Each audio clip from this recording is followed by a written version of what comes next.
Crypto currency क्या है, ये बला क्या है, इसकी जरूरत क्यों पड़ी, इसको बनाया क्यों गया, आज हम ये सारी चीजें समझेंगे इस वीडियो में बिल्कुल आसान तरीके से। आपने क्रिप्टो करेंसी के बारे में न जाने कितने वीडियोस देख लिए होंगे यूट्यूब पे, लेकिन अभी भी आपके सारे सवालों का जवाब हो सकता है आपको ना मिल पाया हो, मगर इस वीडियो में आपको आपके सारे सवालों का जवाब मिल जाएगा। क्योंकि आप जानते हैं मैं कोई भी चीज समझाता हूं तो बिल्कुल बच्चों की तरह बिल्कुल आसान शब्दों में समझाता हूं।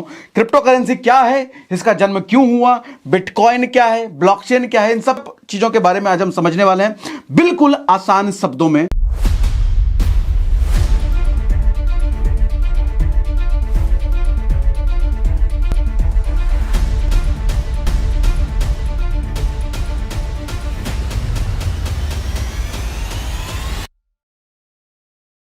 क्रिप्टो करेंसी, सबसे पहले इस वर्ड को पकड़ते हैं। Crypto plus currency. करेंसी का मतलब समझते हैं मुद्रा, और क्रिप्टो का मतलब होता है प्राइवेट, सीक्रेट, एनक्रिप्टेड। मतलब कोई भी ऐसी चीज जिसको हाइड किया जा सके, जिसको सीक्रेट रखा जा सके, जिसको एनक्रिप्ट किया जा सके, जिसके अंदर की चीज कोई बाहर वाला देख ना सके, ऐसी चीज, यानी कि सीक्रेट की, सीक्रेट करेंसी, इस तरह की चीज क्रिप्टो करेंसी। और ये क्या है, एक लाइन में अगर बोलूं तो डिजिटल कैश है। ये कैश का फॉर्म डिजिटल कैश है। ये कैसे काम करता है, ये सारी चीजें हम आगे समझते हैं। अच्छा, एक चीज हमें समझने की जरूरत है कि जब भी कोई नई चीज दुनिया में आती है ना, तो किसी ना किसी प्रॉब्लम का सोल्यूशन होता है। अगर वो किसी प्रॉब्लम का सोल्यूशन नहीं है वो नया चीज, तो दुनिया उसको अडॉप्ट नहीं करेगी, एक्सेप्ट नहीं करेगी। तो क्रिप्टो करेंसी अगर आई है तो ये भी पता नहीं कितनी सारी प्रॉब्लम का सोल्यूशन होगी। तो वो सारी प्रॉब्लम पहले हम समझेंगे कि प्रॉब्लम क्या आ रही थी जिसका सोल्यूशन ये क्रिप्टो है, तभी तो हम समझेंगे क्रिप्टो का जन्म क्यों हुआ, और तभी हम समझ पाएंगे क्रिप्टो का आगे यूज क्या है, और तभी हम समझ पाएंगे हमें इसके साथ जाना चाहिए या नहीं जाना चाहिए। तो सबसे पहले मैं आपको प्रॉब्लम बताने वाला हूं, क्या प्रॉब्लम आ रही थी। अब problem with currency, problem with fiat system. Fiat system क्या होता है, फिएट जो हम अभी रुपया या अमेरिका में डॉलर या बाहर की करेंसी में ये अलग चलता है ना, उसको फिएट सिस्टम बोलते हैं। तो अभी जो हम फिएट करेंसी यूज करते हैं, फिएट करेंसी क्या, रुपया, डॉलर, ये सब फिएट करेंसी है। इसमें प्रॉब्लम क्या है अभी के सिस्टम में, जरा हम ये समझते हैं। उसका सोल्यूशन क्रिप्टो कैसे कर रहा है, फिर हम वो समझते हैं। मान लो मेरा कोई फ्रेंड नाम बिबिया में रहता है, मुझे उसको 10,000 रुपए भेजने हैं। अब 10,000 रुपए क्या मैं पेटीएम कर सकता हूं, फोन पे कर सकता हूं? नहीं, बीच में बॉर्डर आ रहा है ना, कंट्री का बॉर्डर आ रहा है। तो मैं यहां से उसको भेजने के लिए बीच में बहुत सारी पार्टीज इन्वॉल्व होती हैं, बहुत सारे फाइनेंशियल इंस्टीट्यूशन इन्वॉल्व हो सकते हैं, बहुत सारी इंश्योरेंस कंपनी हो सकती है, मल्टीपल रजिस्टर, मल्टीपल एक्सचेंज शामिल हो सकते हैं। तब जाकर के वो पैसा उसके बैंक अकाउंट तक पहुंचता है, उसके देश की करेंसी में कन्वर्ट हो करके। मैं यहां से रुपया भेज रहा हूं, लेकिन वहां तक उसको उसके देश की करेंसी मिलता है। यह सारा प्रोसेस होने में मल्टीपल लेजर्स मेंटेन होते हैं। लेजर क्या होता है, खाता बुक। जैसे आपको अगर याद हो, बचपन में मेरे चाचा जी तो एक पान खाने का उनको खूब शौक था, तो पनवाड़ी की दुकान पे उनका महीने का खाता चलता था। तो हर महीने उनका पान का खाता चलता था, महीने में एक बार पूरे पान का पैसा वो दे दिया करते थे। इसी तरीके से ये खाता बुक को लेजर बोलते हैं। बैंकों में भी इसी तरह का खाता बुक चलता है। अब ये खाता बुक डिजिटल हो गया है, अब ये खाता बुक कंप्यूटर में होता है, ठीक है। इसको लेजर बोलते हैं। लेजर वर्ड आपने कई बार सुना होगा क्रिप्टो करेंसी की टर्मिनोलॉजी में। तो लेजर और कुछ भी नहीं है, बस एक खाता बुक है, बस, ठीक है। अब आगे बढ़ते हैं, और क्या प्रॉब्लम होती है। अब ये इतने सारे खाता बुक मेंटेन होते हैं, इतनी सारी पार्टीज इन्वॉल्व होती हैं, तो इसमें टाइम बहुत लगता है। हर एंट्री को वैलिडेट करना, हर तरह की, हर अलग अलग पार्टीज एंट्री वैलिडेट करती है। 5 से 6 दिन, कई बार 6 दिन, 7 दिन, 8 दिन भी लग जाते हैं हमारा पैसा दूसरे देश के इंसान तक पहुंचने में। मेजर इशू इसमें जो समझने की जरूरत है, इतनी सारी जगहों पर हर एक ट्रांजेक्शन के लिए एंट्री मेंटेन हो रही है। अगर किसी भी एक जगह पर एंट्री मिस हुई, उस ट्रांजैक्शन की एंट्री मिस हुई, तो ट्रांजैक्शन करप्ट, मतलब 20 से पैसा ही गायब हो जाएगा, एंट्री खत्म हो गई। जैसे फॉर एग्जांपल आपने वेब सीरीज देखी होगी स्कैम 1992, उसमें 500 करोड़ की एंट्री एसबीआई में नहीं हुई थी, जिसकी वजह से वो 500 करोड़ का स्कैम हुआ था, आपने देखा होगा। बस एक एंट्री नहीं हुई तो 500 करोड़ का स्कैम हो गया। इसी तरीके से एंट्री गड़बड़ हो सकती है, अगर इतने सारे इंस्टीट्यूशंस में हो रहा है तो मिस होने के चांसेस बढ़ जाते हैं। इस प्रॉब्लम को सॉल्व कर देता है crypto currency. Crypto currency basically कोई भी ट्रांजैक्शन चुटकी बजाते होता है, चाहे एक शहर से दूसरे शहर भेजना हो या एक देश से दूसरे देश भेजना हो, यूं। और अब यूं हो रहा है तो समय की बचत हो गया। मल्टीपल इंस्टीट्यूशंस, जो मल्टीपल एक्सचेंजेस शामिल थे, किसी की जरूरत नहीं है। सिर्फ मुझे एक्स को वाई के पास पैसा भेजना है तो सिर्फ एक्स और वाई की जरूरत है और एक्सचेंज की जरूरत है, दैट्स इट। चुटकी बजाते होता है, सिर्फ इसको पता उसको पता। अब क्या क्या फायदे होते हैं इससे? सबसे पहला, समय की बचत हो गई, सेव्स टाइम। 5-6 दिन जो पहले लग रहे थे अब चुटकी बजाते हो रहा है। Number 2, saves money. इतने सारे इंस्टीट्यूशन शामिल हैं, इतनी सारी एजेंसी शामिल हैं, तो हर किसी का कमीशन कटेगा, यानी कि ट्रांजैक्शन में चार्जेस बहुत कट गए। पता चला मैंने यहां से $100 भेजा, लेकिन वहां पहुंचते पहुंचते भाई साहब के पास $90 मिले, $10 बीच में ही कट गए। अब ट्रांजैक्शन चार्जेस यहां पर बहुत कम लगते हैं। Next, saves man power. इतनी सारी चूंकि एजेंसीज काम कर रही है बीच में, तो मैन पावर भी तो काम कर रहे हैं, वो उनकी जरूरत बिल्कुल खत्म हो गई। Next, data safety. Data safety का मतलब इतनी सारी एंट्रीज हो रही हैं, डेटा कहीं मिस हो सकता था, मैनेजमेंट में दिक्कत हो सकती थी, डेटा एंट्री कहीं रिमूव हो सकती थी, तो मेरा डेटा बिल्कुल सेफ हो गया। मैंने ट्रांजैक्शन किया है तो उसकी रिकॉर्ड बन गई तुरंत। नेक्स्ट, क्या हम अचीव करते हैं? Data privacy. डेटा प्रिवेसी का मतलब, पहले हमें मान लो मुझे अगर किसी को 1 करोड़ रुपए भेजना है, तो 1 करोड़ रुपए भेजने के लिए मैं बैंक में ही तो जाऊंगा, बैंक के जरिए तो भेजूंगा। अब बैंक को पता, आरबीआई को पता, उसके बैंक को पता, इतने सारे इंस्टीट्यूशंस को पता होता था, तब जाके मेरा पैसा उस तक पहुंचता था। अब क्या हुआ? अब किसी को कुछ नहीं पता, सिर्फ मुझे पता, सिर्फ उसको पता, बस, और तीसरे किसी को नहीं पता।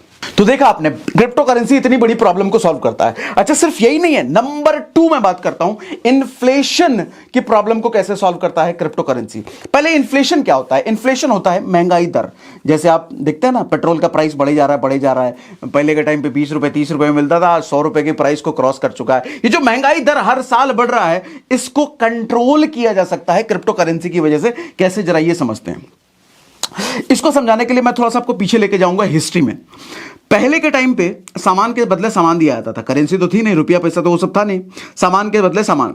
अब मान लो मैं एक कपड़े का व्यापारी हूं, मैं शर्ट बेचता हूं, और मेरा कोई मित्र है जो कि मुर्गी बेचता है, और रेट हमने फिक्स कर रखा है कि 2 शर्ट के बदले 1 मुर्गी। हाँ, 2 शर्ट के बदले 1 मुर्गी। मैं अगर उससे मुझे 1 मुर्गी चाहिए तो बदले में मैं उसको 2 शर्ट दूंगा, उसको अगर 2 शर्ट चाहिए तो बदले में मुझे 1 मुर्गी देगा। लेकिन मान लो उसको 1 शर्ट चाहिए, फिर क्या मुर्गी काट के देगा मुझे वो? ऐसा नहीं ना, मतलब प्रॉब्लम आ गई। इस प्रॉब्लम को कहते हैं डिविजिबिलिटी प्रॉब्लम। डिविजिबिलिटी प्रॉब्लम को थोड़ा और समझाता हूं। अभी के टाइम पे मार्केट में मैं जाता हूं, मान लो, और मेरे पॉकेट में 100 रुपए का नोट है, और मुझे कोई चीज खरीदनी है जिसकी वैल्यू 10 रुपए है। 10 रुपए की कोई चीज, मुझे 10 रुपए का बिस्किट खरीदना है, और 100 का नोट मैं उसको देता हूं, तो बदले में 90 रुपए मुझे वापस कर देता है। कैसे 90 रुपए वापस कर पाता है? क्योंकि बस उसके पास ऑप्शन है, 10 का भी नोट है, 20 का भी नोट है, 50 का भी नोट है, तभी तो वो 90 रुपए मुझे वापस कर पाता है। लेकिन मान लो सिर्फ 100 का नोट ही अवेलेबल होता मार्केट में, फिर कैसे? फिर 90 रुपए की चीज तो मैं खरीद ही नहीं पाता, 50 की चीज खरीद ही नहीं पाता, नोट फाड़ के देते नहीं। तो डिविजिबिलिटी प्रॉब्लम नहीं है, क्योंकि मल्टीपल लेवल्स पे करेंसीज हैं, 10 के भी हैं, 5 के भी हैं, 20 के भी हैं। हाँ, पहले के टाइम पे डिविजिबिलिटी प्रॉब्लम आ रही थी कि मुर्गी आधा काट के नहीं देगा, divisibility problem. Next problem, transportation problem. Transportation का प्रॉब्लम का मतलब समझाता हूं। मान लो मैं चावल की खेती उगाता हूं, और मुझे चावल की खेती उगाता हूं, मुझे शहर जाकर के बैल खरीदना है, तो बैल तो चूंकि महंगा होता था, तो मुझे बहुत सारी चावल की बोरियां लेके जानी पड़ेगी बैल खरीदने के लिए। ट्रांसपोर्टेशन का इशू आ गया ना। नंबर 3 समझो, प्राइसिंग स्टैंडर्ड का प्रॉब्लम। प्राइसिंग स्टैंडर्ड का प्रॉब्लम मतलब समझो, जैसे मैंने शर्ट का एग्जांपल लिया, शर्ट का मैं व्यापारी हूं, मैंने रेट फिक्स कर रखा है 2 शर्ट के बदले 1 मुर्गी, लेकिन किसी ने हो सकता है 1 शर्ट के बदले 1 मुर्गी फिक्स कर रखा हो, तो मेरा धंधा खराब हो जाएगा। हर किसी ने अपनी मर्जी से प्राइस तय कर रखा हो, प्राइसिंग स्टैंडर्ड नहीं है, ये प्रॉब्लम। अब इस प्रॉब्लम को धीरे धीरे कैसे सॉल्व किया गया, जरा ये समझते हैं। ऐतिहासिक प्रॉब्लम है ये, और उसको कैसे सॉल्व किया गया जरा ये समझो। अब गवर्नमेंट आई पिक्चर में, गवर्नमेंट ने बोला ठीक है, ये सब समस्या तो है, इस समस्या को समाधान निकालने के लिए एक काम करते हैं, सोने का सिक्का ले आते हैं मार्केट में। हाँ, हालांकि बहुत सारे मीडियम आए, लेकिन हम सीधा सोने के सिक्के पर आते हैं। सोने का सिक्का ले आते हैं मार्केट में। एक काम करो भैया, आपका जो भी सामान उमान है मुझे दो, बदले में मेरे से सोने का सिक्का लो, उतने ही वैल्यू का। अब सोने का सिक्का एज अ करेंसी चलने लग गया। मतलब कोई कमा रहा है, बिजनेस कर रहा है, तो वो क्या कमाता है? सोने का सिक्का कमाता है। कुछ खरीदने के लिए हमें सोने का सिक्का देना पड़ता है, ठीक है। कुछ बेचते हैं तो हमें क्या मिलता है? सोने का सिक्का मिलता है। तो सोने का सिक्का आ गया। लेकिन सोने के सिक्के से क्या क्या चीजें अचीव हुई, जरा ये समझते हैं। पहला, प्राइसिंग स्टैंडर्ड अचीव हो गया 100%। अब कोई चीज अगर 5 सोने के सिक्के में मिल रही है तो 5 सोने के सिक्के में हर जगह मिल रही है, प्राइसिंग स्टैंडर्ड सेट हो गया, अचीव हो गया। नंबर 2, डिविजिबिलिटी की जो प्रॉब्लम थी यहां पर अचीव तो हुई लेकिन 100% अचीव नहीं हुई। मान लो सोने के सिक्के हैं, 10 सोने के सिक्के मेरे पास हैं, लेकिन मैं कोई ऐसी चीज खरीदने जा रहा हूं जो 9.5 सोने के सिक्के में हो सकता है काम, तो अब मैं क्या करूं, सोने का सिक्का तोड़ के थोड़ी दूंगा। तो डिविजिबिलिटी प्रॉब्लम सॉल्व तो हुई लेकिन 100% नहीं प्रॉब्लम सॉल्व हुई। थर्ड प्रॉब्लम, ट्रांसपोर्टेशन प्रॉब्लम भी यहां पे सॉल्व हो गई, लेकिन यह भी 100% नहीं। अब सोने का सिक्का, अब मान लो मुझे 10 बैल खरीदने हैं तो सोने का सिक्का भी फिर बोरी भर के ले जाना पड़ेगा, तो फिर ट्रांसपोर्टेशन प्रॉब्लम हल तो हुई लेकिन पूरी तरीके से नहीं। अब ये सारी चीजें चल रही थी, फिर एक दौर आया, गवर्नमेंट ने बोला ठीक है ये सब समस्या तो है, अब इसको कैसे सॉल्व किया जाए। अब इसको ऐसे सॉल्व करते हैं कि एक काम करो, सोने का सिक्का मुझे दो। गवर्नमेंट ने बोला सोने का सिक्का मुझे दो, मैं बदले में कागज का नोट दे देता हूं। कागज का नोट हल्का, बहुत सारी प्रॉब्लम सॉल्व हो जाएगी। अब कागज का नोट आने से क्या क्या चीजें हुई जरा ये समझते हैं। पहली, प्राइसिंग स्टैंडर्ड तो हमने सोने के सिक्के में अचीव कर लिया तो यहां भी है। नंबर 2, डिविजिबिलिटी 100% हो गई। डिविजिबिलिटी की जो प्रॉब्लम थी यहां पर अचीव हो गई, क्योंकि 5 का सिक्का भी है, 1 का भी सिक्का, 4 आना भी है, 5 आना भी है, 1 पैसा भी है, ये सब पहले चलता था। नेक्स्ट, ट्रांसपोर्टेशन प्रॉब्लम और ज्यादा बेटर तरीके से सॉल्व हो गई। क्यों? ट्रांसपोर्टेशन, पहले सोने का सिक्का भारी होता था, अब कागज का है तो भैया कागज का हल्का हो गया, वो कॉइन्स भी 5 पैसे 1 पैसे वो भी हल्के, लेकिन अभी भी पूरी तरीके से सॉल्व नहीं हुई थी। मान लो लाखों रुपए कहीं ले जाने, किसी को देने हैं, फिर बैग भर के ले जाओ, तो प्रॉब्लम तो सॉल्व हुई लेकिन फिर भी अभी रह गई। अब समझो जरा ध्यान से जो समझाना चाह रहा हूं। इन्फ्लेशन पर आप वापस से आते हैं। नोट छापना किसके हाथ में है? सरकार के हाथ में। कितना नोट छाप सकती है सरकार? जितना चाहे उतना छाप सकती है। अच्छा, कोई भी चीज मार्केट में जब ज्यादा आ जाती है ना तो उसकी वैल्यू घट जाती है। आप देखते होंगे 2010 में जो परिवार 10,000 रुपए में अच्छे से गुजारा कर लेता था, 2020 में उसको कम से कम 20,000 30,000 चाहिए, 50,000 चाहिए। क्यों? क्योंकि महंगाई दर बढ़ गई। पीछे से नोट जितना ज्यादा मार्केट में उतारा जाएगा सर, इन्फ्लेशन रेट बढ़ता जाएगा, यानी कि महंगाई दर बढ़ती चली जाएगी। अब क्रिप्टो करेंसी इस प्रॉब्लम को कैसे सॉल्व करता है? क्रिप्टो करेंसी को छापना यानी कि क्रिप्टो करेंसी को माइन करना यानी कि क्रिप्टो करेंसी को प्रोड्यूस करना अनलिमिटेड नहीं किया जा सकता। जैसे रुपया अनलिमिटेड छापा जा सकता है किसी भी सरकार के द्वारा, यूएस में डॉलर छापा जा सकता है, यहां रुपया छापा जा सकता है सरकार के द्वारा, और ऐसा पास्ट में कई बार हुआ भी है। आप गूगल करेंगे तो आपको मिल जाएगा, जिसकी वजह से इन्फ्लेशन रेट बढ़ा है और जिसकी वजह से रुपये की वैल्यू गिरी है और हर साल ऐसे धीरे धीरे गिरती चली जाती है। क्रिप्टो करेंसी प्रॉब्लम को कैसे सॉल्व करता है? क्रिप्टो करेंसी में एक कॉइन है बिटकॉइन, कई सारे कॉइन्स हैं, एक कॉइन का मैं नाम लेता हूं बिटकॉइन।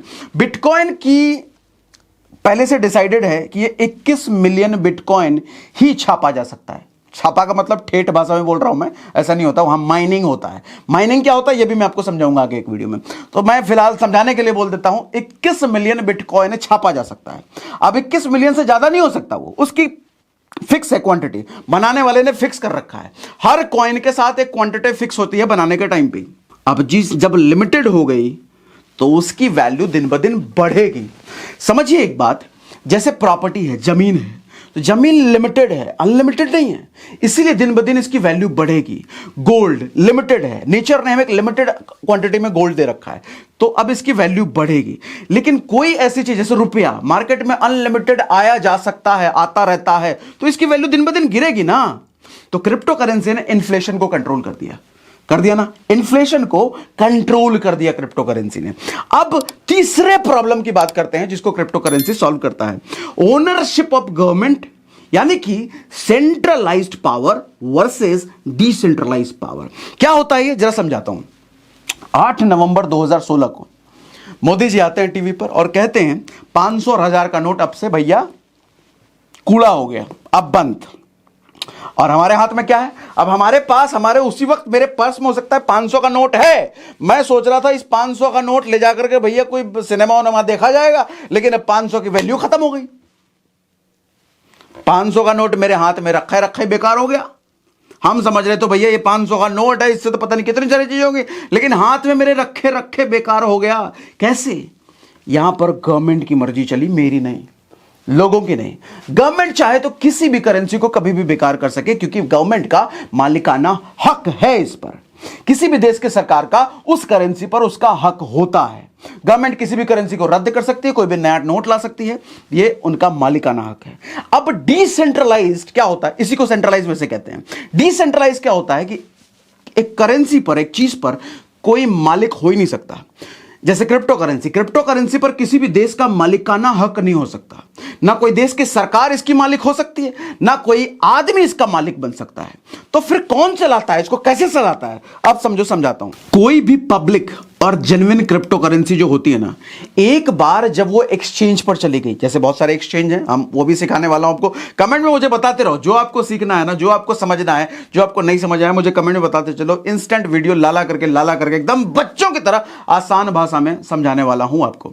अब कोई भी करेंसी अगर एक्सचेंज पर लिस्ट हो गई, जैसे वजीरक्स हो गया, CoinDCX हो गया, बिनेंस हो गया, उस एक्सचेंज पर चली गई, उसके बाद जिस आदमी ने या जिस कंपनी ने उस करेंसी को बनाया है ना, वो भी उसका मालिक नहीं रह जाता। अब उसको भी वो करेंसी चाहिए ना, तो खरीदना पड़ेगा। अब वो भी उसका मालिक नहीं रहा। कोई भी पब्लिक और जेन्युइन क्यों बोल रहा हूं? बहुत सारी प्राइवेट क्रिप्टो करेंसीज होती हैं, उनका हिसाब अलग होता है, समझा दूंगा आपको अगले वीडियो में। फेक करेंसीज भी बहुत सारी आ रही है मार्केट में, वो भी क्या होता है वो भी समझा दूंगा अगले वीडियो में। फिलहाल मैं क्या कर रहा हूं, पब्लिक और जेन्युइन, जैसे बिटकॉइन, इथेरियम, डोजेकॉइन, सीबा, ये सब जेन्युइन और पब्लिक क्रिप्टो करेंसीज हैं। इक्वल सिस्टम फॉर एवरीवन, हर किसी के लिए ये इक्वल है। कोई एक मालिक नहीं हो सकता कि भैया आज बिटकॉइन रद्द कर दो, बिटकॉइन अब से रद्द, डोजेकॉइन अब से रद्द, ऐसा नहीं हो सकता। बनाने वाला भी रद्द नहीं कर सकता, उसके हाथ में भी अब नहीं है। अब ये डिसेंट्रलाइज सिस्टम पे आ चुका है, एक्सचेंज पर आ चुका है, अब लोग इसके मालिक हैं। ठीक है, तो यानी कि सेंट्रल अथॉरिटी, एक इंसान के पास, एक सिस्टम के पास जो पावर थी किसी भी करेंसी को रद्द बेरद्द हटा पटा करने की, यहां वो पावर नहीं है। आप समझते हैं क्रिप्टो करेंसी क्या इंडिया में लीगल है या इलीगल है? लेकिन उससे बात करने से पहले मैं थोड़ा सा आपको क्विकली समराइज करना चाहूंगा हमने क्या क्या बात करा। हमने सबसे पहले बात करा कि फिएट सिस्टम के साथ, फिएट करेंसी के साथ जो अभी इश्यूज है, हमें अगर इंटरनेशनल ट्रांजैक्शन करना है उसमें जो जो इश्यूज आते हैं, क्रिप्टो करेंसी के जरिए उन इश्यूज को कैसे खत्म किया गया है बेसिकली। और नेक्स्ट हमने बात करा इन्फ्लेशन की प्रॉब्लम को भी कैसे क्रिप्टो की वजह से सॉल्व किया जा सकता है, हमने वो भी बात करा। अब नेक्स्ट उसके बाद हमने बात करा सेंट्रलाइज सिस्टम और डिसेंट्रलाइज। सेंट्रलाइज सिस्टम के साथ जो प्रॉब्लम है, उस प्रॉब्लम को भी डिसेंट्रलाइज सिस्टम कैसे सॉल्व कर सकता है, हमने वो भी बात करा। ये तीन मेजर प्रॉब्लम को क्रिप्टो करेंसी सॉल्व करता है, ऑल्दो इसके बहुत सारे और भी हैं जो प्रॉब्लम को ये सॉल्व करता है, लेकिन मेजरली ये तीन हैं जो हमने बात करा। अब बात करते हैं क्या क्रिप्टो करेंसी लीगल है इंडिया में या इलीगल है। तो सुनो ध्यान से, समझाता हूं।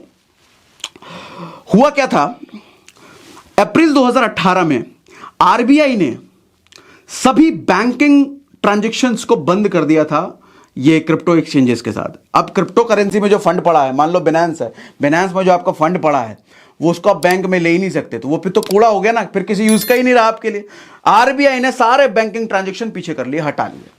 तो अब इन एक्सचेंजेस ने सुप्रीम कोर्ट के पास गए, भाई अब माई बाप तुम ही हो, अब सुप्रीम कोर्ट, अब देखो भैया कुछ करो। तो सुप्रीम कोर्ट के पास इन्होंने केस दाखिल किया।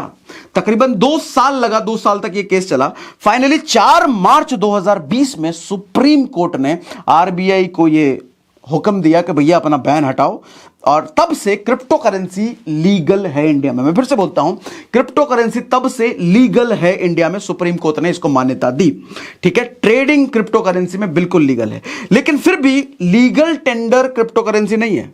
लीगल टेंडर क्या होता है, जरा ये समझा देता हूं। चलो, मान लो आपके पास टाटा का स्टॉक है, टाटा के शेयर है आपके पास, और आपको कोई मोबाइल खरीदना है, तो मोबाइल के बदले आप ये थोड़ी कह सकते हो कि मेरे पास भैया टाटा का शेयर है, टाटा का शेयर ले लो और ये मोबाइल मुझे दे दो। वो नहीं कर सकते ना, उसको तो रुपया ही चाहिए। वो क्या है, मतलब वो जो शेयर है, वो जो स्टॉक है, वो लीगल टेंडर नहीं है। Same way crypto currency legal tender नहीं है, मतलब आप इसको रुपये की तरह ट्रांजैक्शन के लिए, मतलब कोई चीज खरीदने के लिए इसको अभी यूज नहीं कर सकते, ये गवर्नमेंट ने नहीं दिया है। लेकिन एज अ एसेट पूरी तरीके से यह मान्यता प्राप्त है।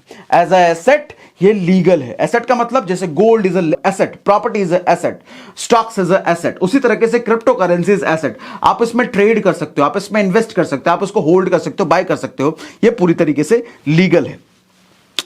एल सल्वाडोर एक कंट्री है जहां पर बिटकॉइन को उन्होंने ऑफिशियल करेंसी अनाउंस कर दिया है। वहां की ऑफिशियल करेंसी अब बिटकॉइन ही है। तो हो सकता है कि भारत में आगे चल के ये ऑफिशियल आए या नहीं आए, इस बारे में कुछ नहीं किया जा सकता, गवर्नमेंट का जो भी डिसीजन हो, लेकिन ऐसी मैं आपको डेटा शेयर कर रहा हूं, ऐसी भी दुनिया में कंट्री है जिन्होंने बिटकॉइन को ही एज अ करेंसी यानी कि एज अ लीगल टेंडर वहां पर बना दिया है। और ये जो आरबीआई वाले केस वाली बात है, इसके न्यूज का लिंक भी मैंने डिस्क्रिप्शन में डाल दिया है, आप पूरी न्यूज वहां पर जाकर के पढ़ सकते हो कैसे क्रिप्टो लीगल बन चुका है इंडिया में। सो अगर मेरी बातें से आपको क्रिप्टो करेंसी समझ में आया हो, आपको लगा हो कि मैंने बेहतर तरीके से आपको क्रिप्टो करेंसी में समझा पाया हूं, तो मुझे आपसे बस एक चीज चाहिए, लाइक का बटन है ना आपके पास, वो लाइक का बटन जरूर दबा दीजिएगा, मुझे प्रोत्साहन मिलता है, ठीक है। और कमेंट बॉक्स में आपके जो भी सवाल हैं, आप चाहते हो मुझसे किसी टॉपिक पर वीडियो बनवाना, सो मैं आपको वीडियो में उस चीज को समझा सकता हूं, चाहे ब्लॉकचेन इन डिटेल हो, चाहे बिटकॉइन इन डिटेल हो, चाहे इथेरियम इन डिटकॉइन हो, चाहे लेजर इन डिटेल हो, चाहे एनीथिंग अबाउट क्रिप्टो करेंसी, आप मुझसे कमेंट बॉक्स में पूछें, बिल्कुल बच्चों की तरह इसी तरीके से आपको समझाऊंगा, that's my promise. So that's all, इस वीडियो में इतना ही। Thank you very much, good day, bye bye.